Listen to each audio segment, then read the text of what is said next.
National team Olympic football, it is rarely even highlighted and barely spoken of. There are many factors that contribute to that, like how the Olympics is only once every 4 years. There are ultimately more important and other international tournaments that national teams care about, and usually Olympic squads are made up of players on the fringe and young and upcoming talents in the nation that get their chance to showcase themselves, and they even might come home with a gold medal. Usually there are other international or continental competitions happening simultaneously, and major European clubs don't really want to give up their main stars. That's why today I've decided to reassemble a team of yesteryear. Cast your mind back to 2012 when the London Olympics were going down and Great Britain FC were competing. Not only a team made up of English players, but included Welsh, Scottish, and of course Northern Irish, an all-encompassing British squad that had their fair share of stars, upcoming talents, and veteran players to guide Great Britain to glory. Alright then, here's the lowdown. We have transferred every single member of that 2012 Great Britain squad into Brighton, as many as we could, considering some are retired or don't even play football anymore. We're going to be simulating through as many seasons as we can to see how long it's going to take this side to win the Premier League, to see if they can even compete in the top division. You can get a sneak preview of some of the lads there, but here goes nothing. I feel like we never used Brighton in any of these experiments, so I decided why not. Let's show the Seagulls some love. Now this team comprises of still some Brighton originals, some English players that still qualify to be in this UK team. We have some replacements for the retirees and the players not even in the game, and most importantly, we have rewinded their careers 8 years in the past back to 2012. They're basically pretty much all in their early 20s, and they are young and upcoming prospects again.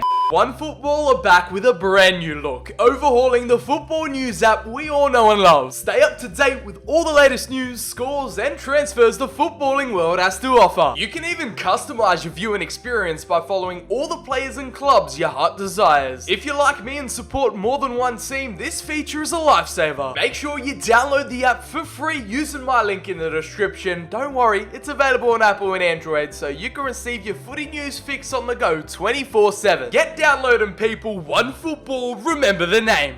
First off, let's just get these guys ticked off the list. The replacements for the retired and players no longer in FIFA. We've got Ademola Lookman. He's going to be replacing the likes of Craig Bellamy / Sturridge. He can play on the right and that striker. So he's a multifaceted player that I really think could slot quite nicely into a Great Britain squad if it was to come back. We've also transferred in Tammy Abraham from Chelsea. He's going to be replacing the one and only Daniel Sturridge, who is no longer in FIFA. Unfortunately for the former Liverpool man, we can't include him in this team, and Tammy Abraham is like the perfect mold of him back in the day. We didn't have to edit those two whatsoever, and those are the only two additions we've made to this Great Britain team. Meanwhile, we're going to start things off in the goalkeeper position. It is Jack Butland. He just recently featured in my failed Wonder Kids video, but now that he's back to 19 years of age, he gets a second shot of redemption alongside his backup goalkeeper Jason Still. He's actually older than him, and we didn't need to transfer into this team because he's playing at Brighton nowadays. Now this is where the team gets a little weird. Like, I don't know why they had to have 3 left backs, but it was Danny Rose, Ryan Bertrand, and Neil Taylor. Maybe back in the day one of them could play right back, but nowadays in 2020 they're all left backs, so it's going to be interesting to see who takes that number 1 spot. In the centre back position, we've got Craig Dawson, nowadays playing at West Ham. We have James Tompkins, the former West Ham player. He's at Crystal Palace and was 23 back then. Stephen Corker, oh my goodness, Stephen Corker, where did this man's career go wrong? The Brighton upcoming talent at centre back for QPR back in the day, and at 20 years of age, his career's fallen off a cliff. Liverpool picked him up, didn't quite work out there, and I'm just glad to see him back at his sparkling Wonder Kid best. I remember signing him in FIFA 16, man. Those were the days. As we move on to the midfield already, Jack Cook. That's what I'm saying. Like, there's no right backs in this team. The current Burnley man did have his time at Swansea, and now back in 2012, was only at 23 years of age, about to approach his mid-20s, just like Scott Sinclair, who's now currently playing for Preston North End in the Championship, taking a -8 hit to his age, and now standing at 23. Another former Swansea City man, as we now cover the captain, the man himself, the one and only icon in this team, the poster boy, who was a veteran back in 2012, still kicking ball for Manchester United, and we haven't edited his age actually, we've just kept him at 46. It's Mr. Ryan Giggs, Manchester United hero, a Welsh icon, and if he brings his A game, he could carry this squad on his back. Him and Craig Bellamy back in 2012 were like the veterans and the leaders of this team. From one Welshman to another, whilst Ryan Giggs was on his way out, about to hang up the boots, they had Aaron Ramsey climbing through the ranks at Arsenal, recently moved to Juventus back in 2019, and the Welshman in 2012 was only 21 years of age. Oh, how the Gunners are missing him now. Aaron Ramsey, who, you know, has a strange curse about him throughout his entire career. We won't cover that right now, but he also has a tendency to pick pick up injuries every so often. Hopefully he can avoid that and not be injury prone. Tom Cleverley. Manchester United at the time thought they had one of the next big things in their ranks, but no, Tom Cleverley was nothing but that. He never well and truly made it at Old Trafford, taking his career to the likes of Everton and Watford. Cast your mind back to 2012 and he was only a ripe young 22-year-old prospect as Joe Allen, the Welsh Chavy as Brendan Rodgers likes to call him. This is the Welsh Chavy. From Liverpool to Stoke City, his career never really took off the way he thought it was going to. One of Brendan Rodgers' favourite sons, the Welshman now has his second chance as Great Britain United reunite. We already covered Ademola Lookman and Tammy Abraham, and the final addition to the strike force was Daniel Sturridge and Danny Welbeck, the strike combo to lead Great Britain. Another candidate that featured in my recent failed Wonder Kids video. He's just turned 30 in real life, but we've rewinded the clock back and he still made it to only 21 years of age in 2012. There we have it then, we've covered the whole entire team. Take a look, we've also included a few of Brighton's originals in there that are English and actually qualify to be candidates of this Great Britain team. I'm quite happy that we could collectively include an icon and gather up as many of these players as possible. I'm thankful that a lot of them are still playing nowadays. A couple have retired, a couple have moved on from football, but the main core are here and are ready to take on the Premier League. They're ready and roaring to go under Sir BCHD's guidance. They're playing in the 4-4-2 flat formation. Ademola Lookman is actually starting in up top with Tammy Abraham. We've got Cleverley, Ramsey, Sinclair, Ryan Giggs to make up the midfield four, and the backline including Ryan Bertrand starting on the left, Tompkins, Dawson, and it's Danny Rose deployed as a makeshift right back, and our number one in between the sticks, a 19-year-old teenage Jack Butland. It's like it's 2012 all over again. The world was supposed to end, the Olympics were on, Manchester United were Premier League champions. How times have changed. Depends when you're watching this. 8 years ago, 9 years ago even. 2012 seems like it happened a lifetime ago. Enough about that, they've got one piece of silverware on their mind: to conquer the domestic front and win that Premier League trophy. Can they do it in today's era and in FIFA 21? We're gonna have to find out. Let me know down below in the comments, are there any other great Olympic teams from over the years we should try and recreate and assemble here in FIFA 21? Make sure you let me know what you guys want to see. Here we go then. It is Great Britain in the Premier League, and how did they perform just over the surviving pack? With 39 points, they basically secured safety and were only 8 points away from the drop zone. It's gonna take a while for the Seagulls. It's a slow and steady start. Arsenal down in 12th, which is quite realistic, and then finishing on top, it's Liverpool to claim back their Premier League title. How long is it gonna take them to win the Premier League? Well, how long is it gonna take them to even win a piece of silverware, as Manchester United took them down in round 3 of the FA Cup 2-0. They stood no chance against Fulham, the Londoners, with an away day masterclass in round 3 of the Carabao Cup. No European football as of yet. They've got to work their way towards it. The main performers, the MVP of this squad, it has to go to none other than Ryan Giggs. Give it Giggsette to the end of the season. 18 goals and 3 assists from the Welshman. He's a now veteran and he's not going to experience any downgrades whatsoever considering he's older than 40. The captain, the icon, all of the above, carrying this squad on his back. Not only him, but Daniel Sturridge's replacement, Tammy Abraham, with 10 goals and 45 appearances. Up next, Ademola Lookman with 6 goals and 1 assist in 45 appearances. Craig Bellamy's replacement, or just fill in, and Aaron Ramsey. Of course, he's picked up an injury. 5 goals and 9 assists from the Welsh Dynamo. Danny Rose, Ryan Bertrand also getting that game time, well as a 24-year-old Scott Sinclair with 2 goals and 3 assists. Danny Welbeck off the bench with a goal in 19 appearances, and Jack Butland back to his teenage years. He secured 6 clean sheets in 38 appearances. Considering they're all relatively young and back to their Wonder Kid years, it is going to be a tight race to the top to see who is going to be the most valuable. In a couple of years' time, the landscape might change, but for right now, it is Aaron Ramsey, valued at £38 million on the transfer market. Great Britain takes on the South Coast, and season 1's over and done with. They've got a lot of progress to go, a couple more mountains to climb before they reach the top of English football. Let's bring on season 2 for the UK's best from 2012. Alright then, season 2 is wrapped up rather ironically because you can't fault them for their consistency. 2 years in a row, 14th place. This time securing 43 points, they got that magic number and they were safe from the drop once more, but there's little to no progression going on and I'm starting to feel kind of worried. As over in the FA Cup, we were knocked out to the eventual champions 1-0 in round 6. Add another embarrassing elimination to Fulham 2-0 in round 2 of the Carabao Cup to our collection because the Cottagers just have it out against us. Let's take a look now at our top performers, and for the UK, Great Britain have found themselves an absolute goal scoring machine with Tammy Abraham netting 15 times, getting 2 assists in the process. Ryan Giggs knocked off his MVP perch, but don't fault him, he was still up there in the charts with 10 goals and 4 assists, 14 goal contributions for the now 48-year-old Welshman. Ademola Lookman came through with 7 goals and 7 assists, an improvement based on his season 1 efforts, as Aaron Ramsey finally is not injured, but he only played 33 times, so I'm guaranteed he picked up some kind of injuries along the season, with 6 goals and 1 assist for the Welsh midfielder. And now Scott Sinclair out on the left-hand side with 4 goals and 2 assists. Danny Welbeck off the bench with 4 goals as well. Adam Lallana getting involved with 2 goals and 3 assists. Tariq Lamptey from right back getting in those minutes. Thanks to this Great Britain side for not having a dedicated right back, he has taken that opportunity by the scruff of the neck. And Jack Butland with 48 appearances, he's got to work on his clean sheets, only managing to muster up 8. In terms of the growth and development for this squad, I might have stuffed up on my part because I haven't changed up their growth plans or development plans by any stretch of the imagination. They've just all stayed on balance, which is not what I usually do for a Wonder Kids video. Maybe that'll come back to bite us and we'll be the eventual architects of our own downfall. Nevertheless, Tammy Abraham has taken over Aaron Ramsey to be the most valuable player on this Great Britain side, valued at £64 million on the transfer market. And if Daniel Sturridge was back in his prime in today's current market, he'd probably be worth a similar amount. Starting 11 shaping up a little bit like this headed into season 3. They got to really pick their game up. Let's hope the Great British Seagulls are flying their way up the Premier League table come the 3rd campaign. Once I analysed their season 2 performances, I was thinking maybe the Premier League is out of their pay grade, but this time around they've completely done a 180 and changed my mind. Up 7 positions, the most improved side in the league. 60 points in 7th position for Brighton's UK reassembly. And don't quote me on this, maybe they got lucky enough to qualify for Europa League football. Over in the FA Cup, not really historically a competition we performed the best in, getting knocked out in a 5-goal thriller up against the Red Devils 3-2 in round 5. The Carabao Cup saw us with our deepest cup run to date as the Blues of Chelsea knocked out Great Britain 6-3 on aggregate. Their luck ran out, eliminated to the future champions. The Carabao Cup was probably their closest route to Europa League qualification. Maybe, let's cross our fingers and hope that that 7th place position was enough for them to achieve it. All of a sudden, Ademola Lookman, he was always up there in the standings, but this time around, he's had the season of his life so far with 49 appearances, 18 goals and 4 assists for our Craig Bellamy replacement. He stepped up to the mantelpiece with 22 goal contributions, but maybe he deserved to be on top. Ryan Giggs, now 94 rated, with 50 appearances, he found the back of the net 18 times with 10 assists. That is 28 goal contributions from the nearly 50-year-old Welshman. He's about to hit the half century. Tammy Abraham, our current day Daniel Sturridge with 16 goals and 3 assists. Solid season for him. And Danny Welbeck off the bench with 5 goals in 27 appearances. Aaron Ramsey getting involved as the midfield playmaker with 4 goals and 2 assists. Now up to an 86 with a +2 to his overall. It's good to see him developing and progressing. Danny Rose from left back with 3 goals. Adam Lallana making his way into the first team with 2 goals and 4 assists. Tariq Lamptey out of nowhere with 1 goal and 4 assists. I think if Great Britain was a team nowadays, he'd probably be a front runner and a contender to be in the starting 11 at right back. Now Jack Butland with 36 appearances. It is 1 clean sheet better than season 2 with 9. Yet again, we've just left the development plans there on balance. So if the growth is taking a bit longer than usual or just isn't at that fast rate we're used to, that's probably why. Tammy Abraham holds on to the throne as being one of the most valued players in this team. The Great British baller with £99.5 million on the transfer market, and his second closest contender is Aaron Ramsey at 70. It's Great Britain's best possible starting 11 as season 4's on the horizons. A brand new campaign beckons. They're still quite a long distance away from Premier League glory, so let's hope the next couple of seasons they can prove us wrong and get a hold of the title. It's quite a fitting finish for the UK's best as they finish in 5th in season 5. 71 points collected and just missing out on that top 4 finish by 1 win. The British Seagulls climbed the table to finish above the likes of Chelsea and Arsenal. It was a stunning campaign and I can't wait to see where this takes them in the next season. Over in the FA Cup, we have a final awaiting us against Liverpool in the big dance at Wembley in a battle against Jurgen Klopp's men. I'm actually keen to simulate this one and see how it goes down. We beat United on penalties 5-4 in the semis. Let's hope the magic of the FA Cup is on our side as it clearly wasn't in the Carabao Cup, getting played off the park against Manchester City 2-0 in the Carabao Cup final. My prediction was correct. My theory came true, and in Group F they were drawn into the Europa League alongside Lyon Trabzonspor and Copenhagen. They progressed through to the round of 32, taking down Lazio 3-0. Into the round of 16 they faced Roma 4-1, keeping it within the same city. In the quarterfinals they finally lose to an Italian side. Fiorentina get the edge over them 2-1. We've simulated to 2034, so we have a European Championship on. I wanted to see which British sides qualified, what nations made it through. Obviously we're probably going to have the likes of England. Yes, we do. Only England. No Wales, no Scotland, no Northern Ireland. It is just England to qualify. One of the toughest brackets, only with 16 teams. EA still using the old format for the Euros, and it's kind of frustrating. I hope they're ready. Liverpool, they don't know what's coming their way. The true underdog story. It's David versus Goliath. I just want the team leaders to carry the squad. I'm looking at Abraham, Giggs, Lookman. Let's quick simulate this one, and let's see if the FA Cup magic was on our side, and they still can't find their first piece of silverware in another 5-goal thriller. It was Sadio Mane to break UK hearts in the 86th minute. Incredible scenes, as that is just heartbreak of the highest order. Let's take a glance and see if we have any redeeming qualities and factors for our main MVPs this season. It is Tammy Abraham, playing 70 games and scoring 37 goals with 7 assists. Complementing his game nicely, he finished off with 44 goal contributions. Aramola Lookman, why do I keep calling Aramola? He's Adamola Lookman. 41 goal contributions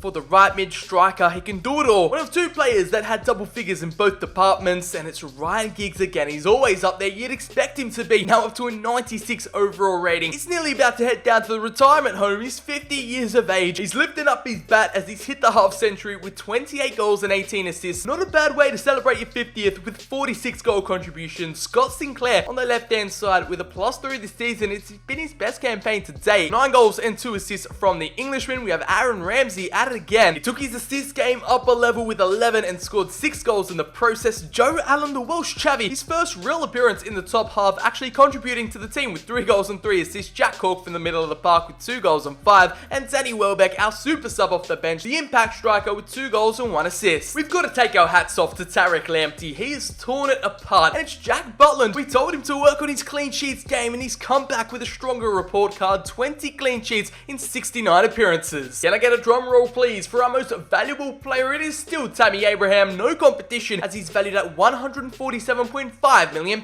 They've experienced magical cup runs, finals heartbreaks, and qualifying for European competition. In Season 5, they're going to be put to their limits, battling on multiple fronts once more. 5 years into the future, half a decade on, as the Great Britain national side, they're still as hungry as ever for their first piece of silverware. Goodness gracious me, we all knew they were on the cusp of glory, but we didn't know they had a title charge in them. Now Brighton on top of the Premier League table with 91 points, and Great Britain FC have done it 5 years into the future, being champions of England with a full Brexit team, UK players only. 5 years to become Premier League champions. Now in the FA Cup, Liverpool won it again as we were knocked out to our final foes of Season 4, 3-1 in the semi-finals. Great Britain's Brighton also saw a round 4 elimination to Chelsea on penalties in the Carabao Cup 5-4. Now checking up on the European competition, it's their second Europa League run, and they have made the final, reaching it after getting eliminated in the quarters last season. They took down the likes of Monaco 5-4 on penalties. They gritted past Real Sociedad 2-0. They secured their rightful revenge on Fiorentina in the round of 16, and in the round of 32 they took down Porto 5-1. Now I know our main mission was to see how long it would take them to win the Premier League title, but now we're in a Europa League final. They've proven themselves domestically. Let's take their skills and talents to the European stage, and here is the starting 11. It's Brexit ball inspired. Can we send them off with one final victory? I love this because it gives us a decent opportunity to see how they play in game. We're going to check up on all their stats after the final, depending on whether we lose or take it home. It's taking place at the Etihad. It is destined. We're on UK soil, so we better not let them down. Let's get this one kicked off. Bukayo Saka on Valencia as a Spanish outfit will get this bout underway. Free kick situation. Oh, that was a terrible voice crack. Why did it have to go in? Now I have to include that in the video. Thank you, Valencia. And thanks to my just clear unconcentration, not paying attention towards the battle at hand, Valencia have taken a 1-0 lead, and Jack Butland failed to keep it out. Opt for Aaron Ramsey, stretching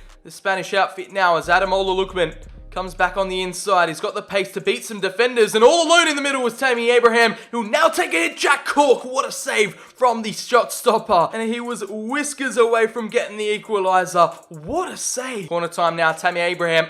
We need your physical presence to win the header. And again, the keeper saves him. Danny Welbeck on the follow-up, and he can't make it through. This is going to be a drama-packed game. I can just tell as Ryan Giggs heads it on. It's Aramola Lookman. The keeper got a hand to it, but Lookman fires it home from the header. The delivery was pinpoint on a plate from the Welshman, and Ryan Giggs displays his class at 50 years of age on the right boot, evading all the Valencia defenders, and it was right at the keeper in fairness, but finally he is formidable, and we break the deadlock, making it 1-1. We're right back in this. Valencia, you're crumbling.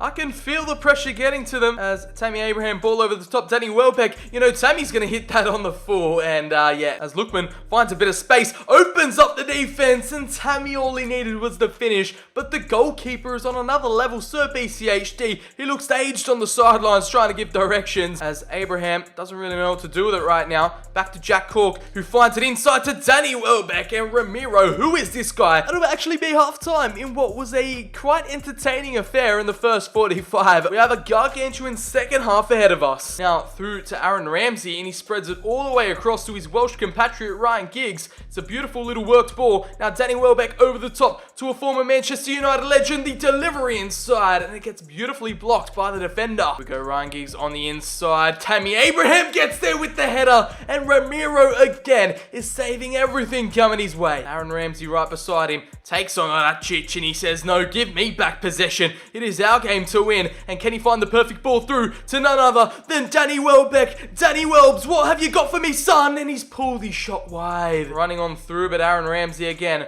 alongside Jack Corker working this exquisitely. And what a ball. He's actually kept it in play here. Ryan Giggs, it was an exquisite little ball. And now the delivery inside at the back stick is Tammy Abraham. No offside flag. And that has been a beautifully worked goal. Flexible, fluid. And this squad, Great Britain, stand up and respect the quality. Brighton are taking European glory to new heights. Ryan Giggs, the delivery inside. Tammy at the back post. And the goalkeeper finally beaten after 50 shots. I've started to lose count, but it's felt like 50 chances on goal. And this one's finally paid in dividends. BCHD rocking the full kit wanker. Reads the pass. And Danny Welbeck ready for the flick on, waiting for the cavalry to arrive. He's got a few to his left. He's got Ryan Bertrand making a rare push forward. Ryan Bertrand again, Valencia's defense open. It could be a carbon copy, and Tammy Abraham claims his hat-trick on Europa League final night, and that secured the 3 points. The English hitman, he knows how to finish them. Once it gets delivered on a golden platter, he takes those chances 10 times out of 10. Ryan Bertrand this time instead of Ryan Giggs, the provider, and Tammy one-on-one with the keeper.